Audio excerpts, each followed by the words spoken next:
Hello, Leo. Welcome to the Plaid Sheep Oracle. Well, I'm going to tell you right out of the gate that this is a love reading. There is a possibility that this is about a friendship. If it is a significant kind of maybe once in a lifetime, deep, intimate friendship.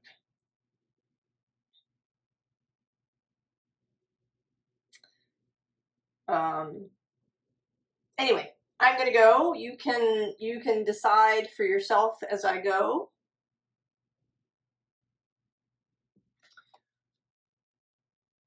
Where it fits for you. So we start with this Oracle of the Rose deck. And interestingly, Mars, if you're watching this when I post it, Mars has just left Leo and entered Virgo.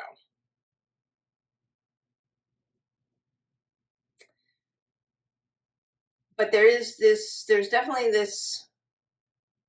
there is romance here, right? With these roses.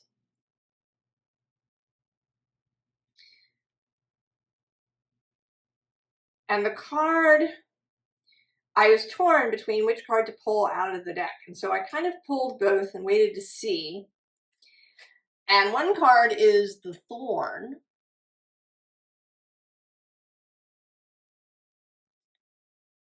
Protection, boundaries, clear communication. And the other is this Held card. It says sureness of the soil, unseen help, support, community.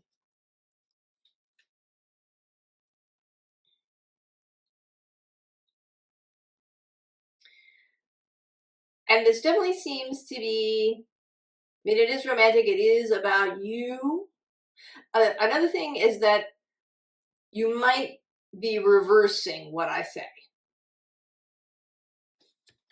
That some of the stuff I'm talking about is actually the other person. Right? So keep that in mind. Which you are, what feels right for you. You know, are you the person who kind of felt like the world was filled with thorns? Or are you the person who knows what it is to be held and how to hold?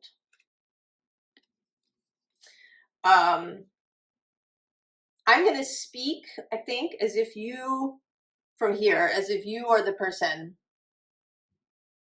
the thorn person. I think that the thorn person is the protagonist, if we want to say that here. That if up until this point, I mean, maybe you've had, you know, some serious long-term relationships in your life, perhaps. But that there's always been a sense of danger, maybe, or self-protection, or maybe you have in fact gone from relationship to relationship, or maybe you've just avoided relationships altogether.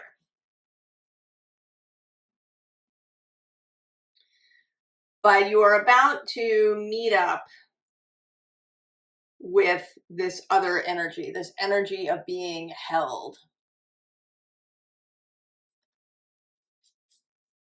And I say this is the protagonist because this is the card that I sort of chose, right? I kind of vacillated between the two, then I chose this one.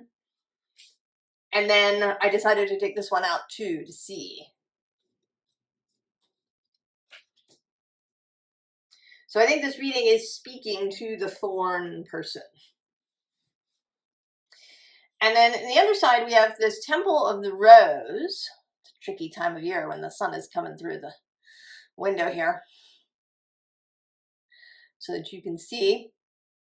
Now this says ancient power, expression, activation, scarlet codes. And this does feel today like the fates. or sort of fate's energy, these three women. That this is something that maybe was planned, because right below that we have this fabulous Codes of the Seeds card. The blueprint is within you, take the next step. And then right below that, I'm just seeing now, is the reunion. Oh, and also, come to me.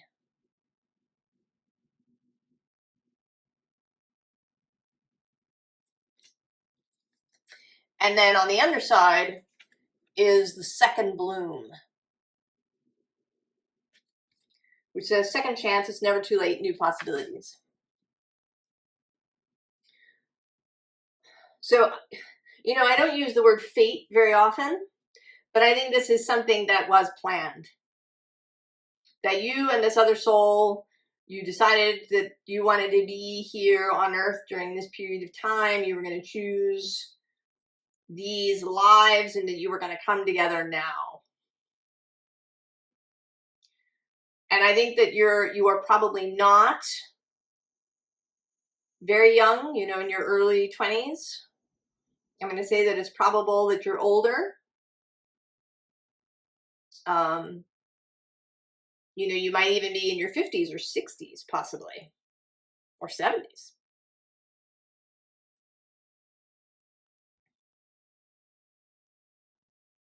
Because there is an energy of experience that you have been having experiences so that you could be in this place. I also think, I don't know, I do think that in a committed way that you have not maybe been in a marriage, that you're not someone who's been, say, married and divorced. I mean, maybe, but it really feels like you've been keeping things very much at arm's length in some way. If you were married, it definitely was not, you know, a really close kind of intimate thing, I think. But anyway, you can ignore that if it doesn't apply. Maybe it's some of you.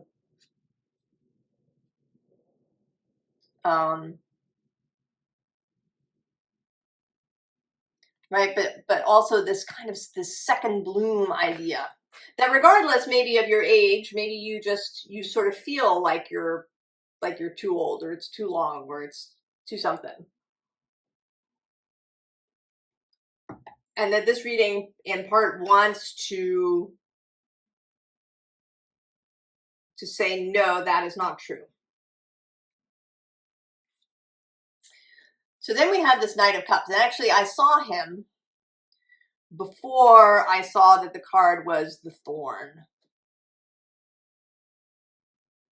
But I knew that you really wanted the Rose Oracle, and then I saw him, and it was then that I knew that this was going to be a love reading. And I think that this is the held person. Kind of calling to you through this cup, in this kind of scrying way.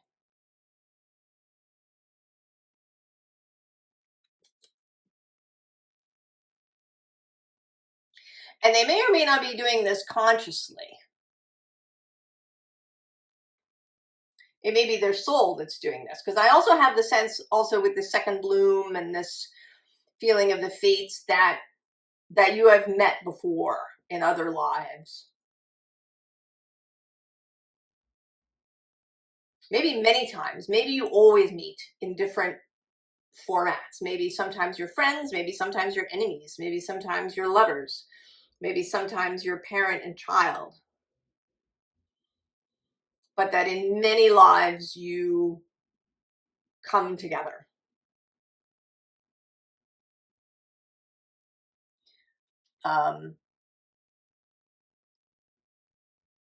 But they are calling. And then there's you right below that, this Princess of Swords. You're maybe kind of asleep. You've got these swords around your face, right? These thorns. but you wake.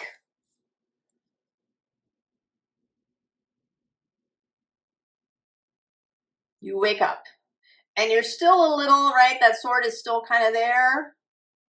You're a little cautious here in the waking. Right below that, actually, I'm seeing now is this 5 of Cups, disappointment.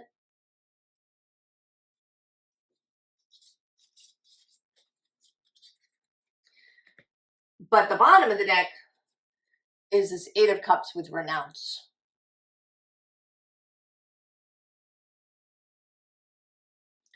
So that maybe now you are ready now. Maybe about it. You are ready now to renounce this thorn stance.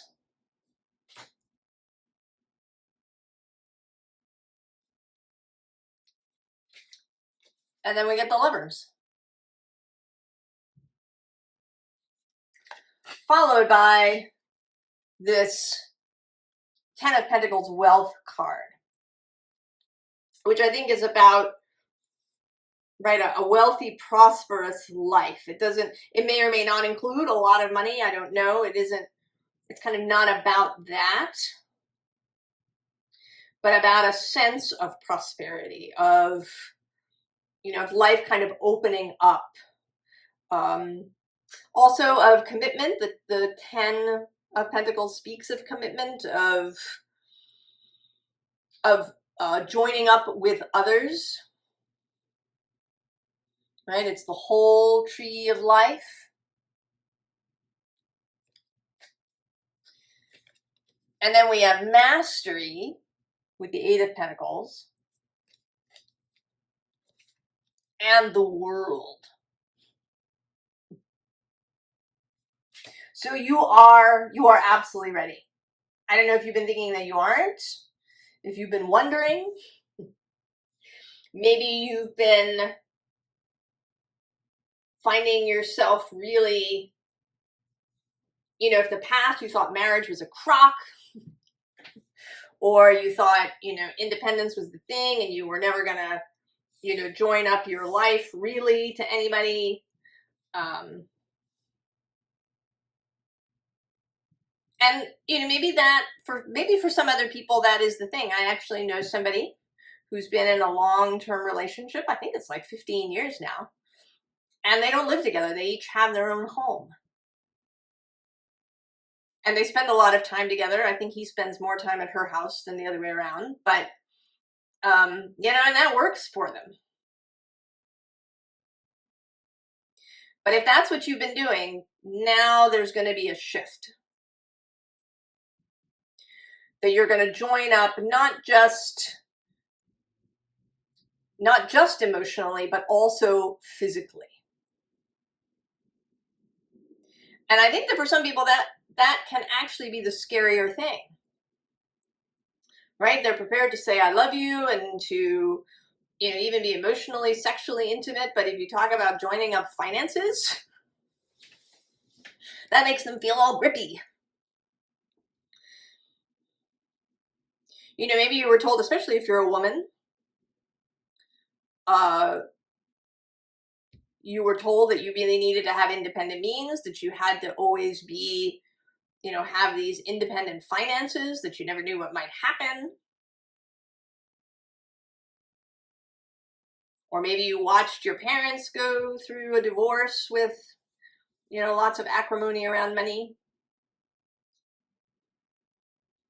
But this is really, also it can feel, if you've lived alone for a long time, I think it can feel really, really intimate to have somebody come, right, to like join up your life, to, to not just have sex, but to share a bed, to just, be sleeping in the same space, to share the refrigerator, to, right, to just have this other energy, this other being in your space, your physical space.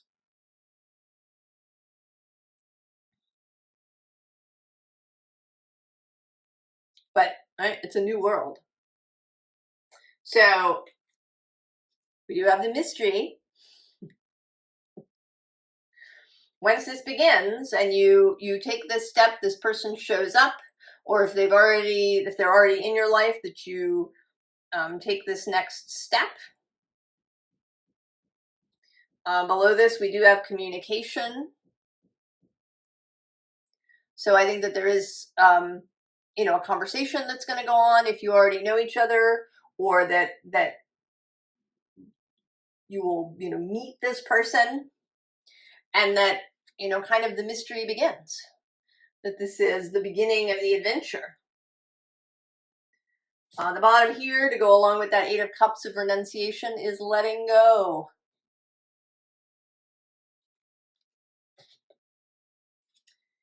And then we have the Raven with magic, coincidence, synchronistic events. So if, I think this was both before and after you come together, or you speak up if you already know this person.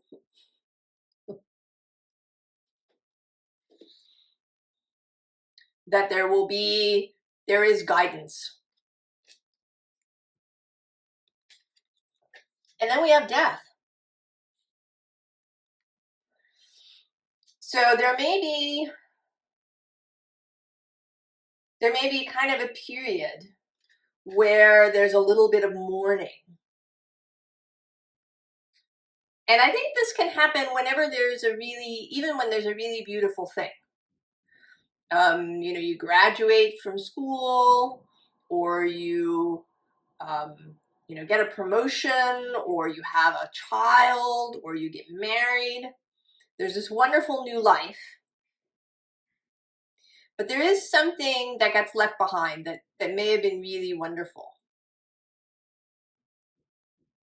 And both you and this other person may have this same experience in some way.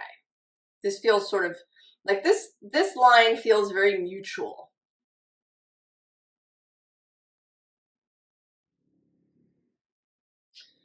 That this is kind of this journey that you're taking together. And although they seem in many ways to be more easeful about it, more proactive, right? If they're the instigator of the thing, maybe they say something, maybe they ask you out, or they say, you know, let's move in together, or whatever it is. They of course have their own process that is happening for them. They're, you know, what is personal to them, as well as what is common to your relationship together.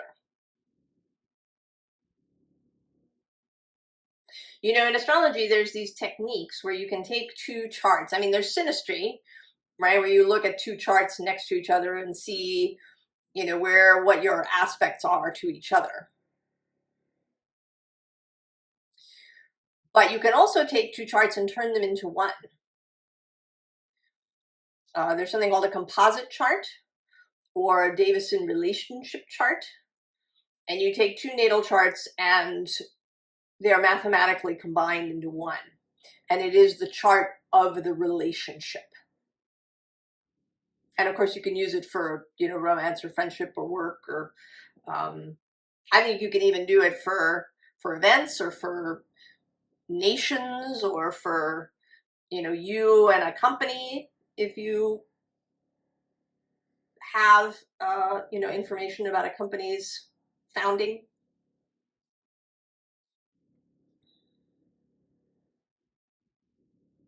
So that's kind of interesting. But you write this idea that the relationship itself has a chart. You can also look, right, at, if you know, if you pay attention to when you meet, you know, different ways of seeing things, if you're kind of into that.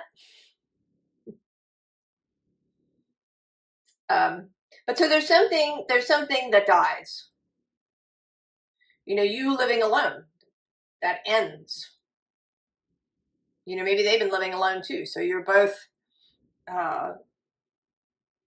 learning to be with somebody in a physical space. It might even involve one of you moving somewhere. And then there's that is left behind. So it's not a bad thing, it's just part of this process. And then we have truth, which feels, not like deep truth, but like this process, this images of a bridge that you have entered into some new place. You have crossed a bridge. You have crossed the Rubicon of, something that was holding you back previously. And then partnership. This card was on top of the deck here when the deck chose itself. And I thought, oh, it's going to come out. Because I'd already seen him. And it did. Okay. So then we have the Bayou. Emotions manifestation. And this also, this is more of this process that you are entering into the mystery. You're going into this kind of mysterious place, and it's filled with sounds and things that you don't know, but it's exciting. You don't know what you're going to meet up with, and that's exciting. Below that, we have this opossum with diversity and plurality. And there's a little bit of caution to him as he proceeds, but he's ready to go. And then right below that is the mockingbird with prophecies and communication. So again, this sense of something that is showing up just when it was planned to. The bottom is dogwood blossoms. Sacrifice, rebirth. And then we have this interesting thing. So we have the bottle tree, which says meditation and intercession, but today is coming out just as a lot of bottles. And then we're getting this axe, which is now, this is the third time this has appeared. You're going to cut down the bottle tree. Right? This axe has appeared in conjunction with trees for the third time. Something being cut down. Cutting down the bottle tree. And then we get this single mason jar.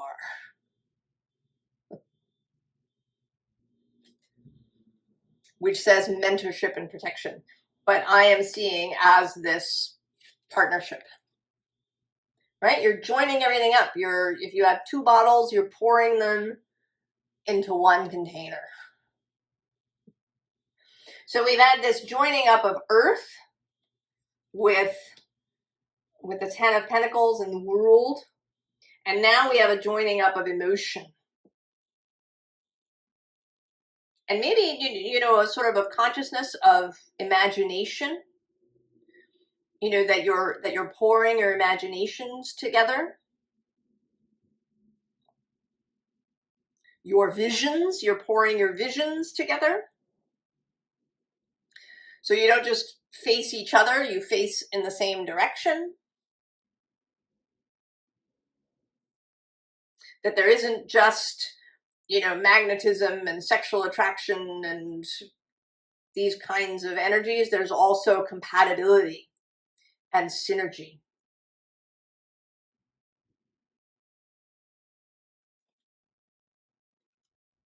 And then we get the moon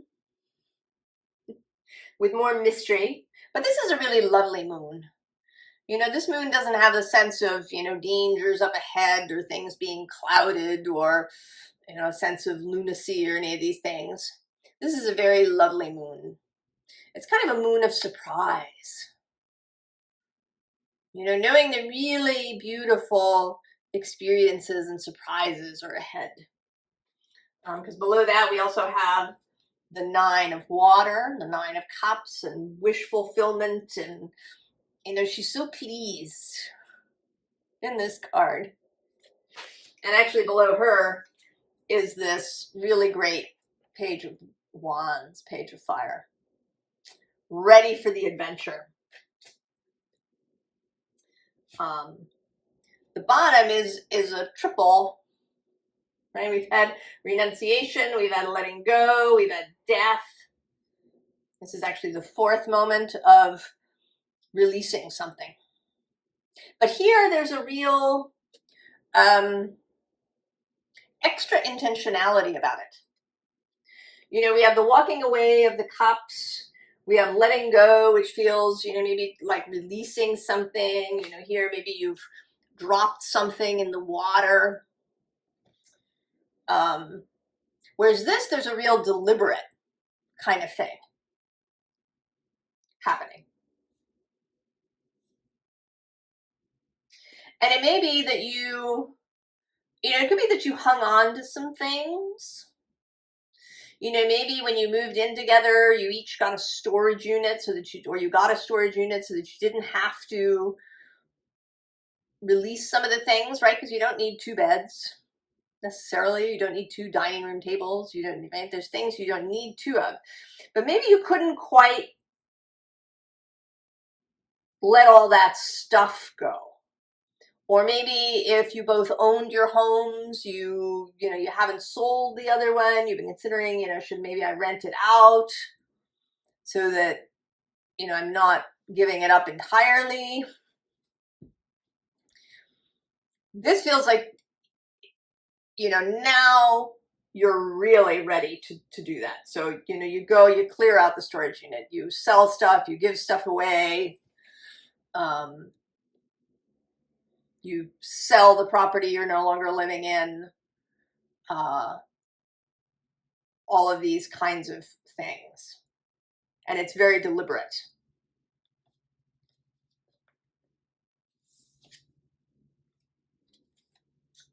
Page of water, the newness, the readiness for this new emotional, mysterious adventure. The 6 of air, right? Travel, all the mental ways that you're going to shift.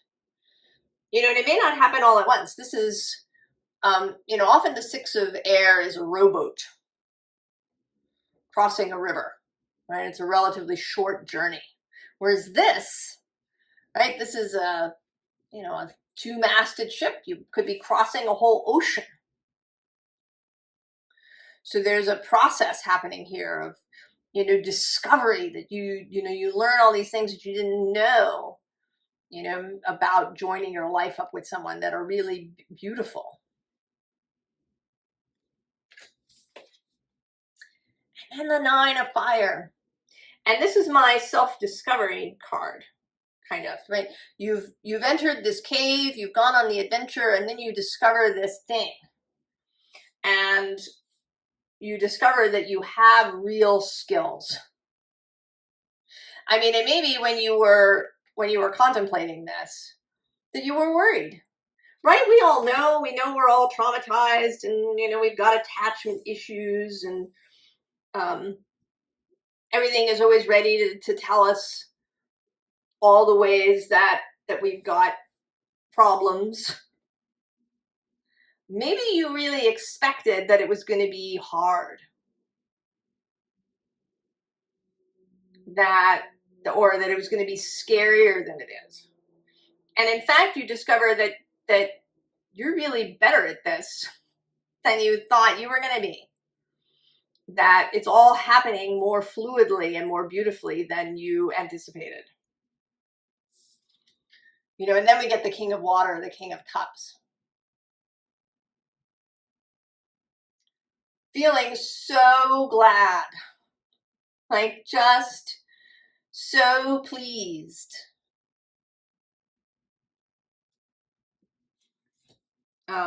Feeling maybe even a little bit amazed at how mature and how capable you are for this partnership at this time.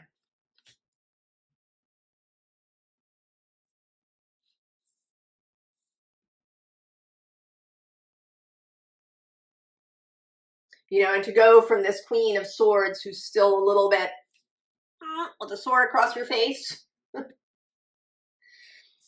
you know, to this King of Water who's very open and confident in his own emotional skill. So, formal advice. We have the Five of Pentacles, right? This is sort of my Oliver Twist card. This loneliness. Below that we have the Three of Wands, which can mean, you know, taking action, but still has an element of loneliness to it. But at the underside of the deck is the Ten of Pentacles. So this travel from this kind of sad,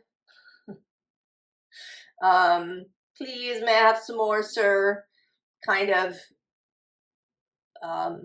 you know, maybe you've had a lot of kind of victim-y consciousness stuff going on for you.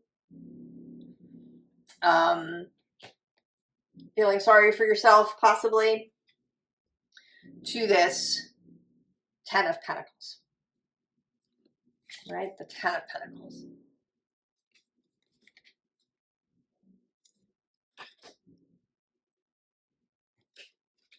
And then the Lovers showing up again, in case you weren't sure.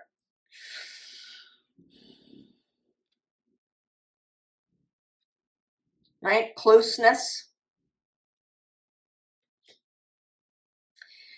And then this, you know, this is sort of a repeat here of, you know, just saying, you're taking this journey. So we have this Eight of Cups, embarking down this river. That there's a mystery, that there is an unknown, that there's the moon and the bayou and the mystery. But that's part of the interest, part of the juice, part of the joy. And then there's the Emperor. That you have this internal strength, internal capability, internal power. That you are not this, even if you feel that way sometimes. And then we get a repeat of the Six of Swords and the King of Cups. So, you know, the advice is to allow it to happen, to go on the journey, to do it, to accept the challenge, to accept the activation that is happening here, right? To come out of the seed that where you've been gestating. Don't resist. Allow. Follow your intuitive nudges. Follow your sense of adventure. Follow your sense of openness, your sense of trust. And trust in the relationship. Trust in the partnership. This isn't just about you and trusting yourself. This is about trusting you in the group you, the you and the other you. The plural you. Trusting the partnership.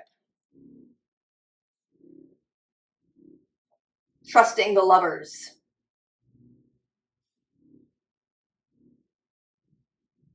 right? I mean, it's sort of interesting because in this first Lovers card, there's a little bit of reluctance, right? One of these people is leaning away. Cupid is just about to fire his arrow. You know, maybe, right, that's one of the thorns that you were worried about. Cupid's arrow in your heart. But these lovers, right, are very different.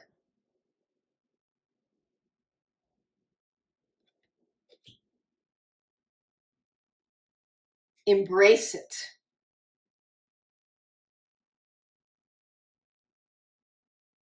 Leo. I don't know, there's been a lot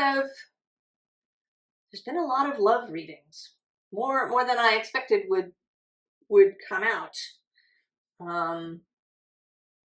But maybe that is part of this collective that's here with me, is a journey into love. That maybe that is part of where we all are. You know, either meeting somebody new or really deepening the love that is there. Well, Leo, I wish you all the very best.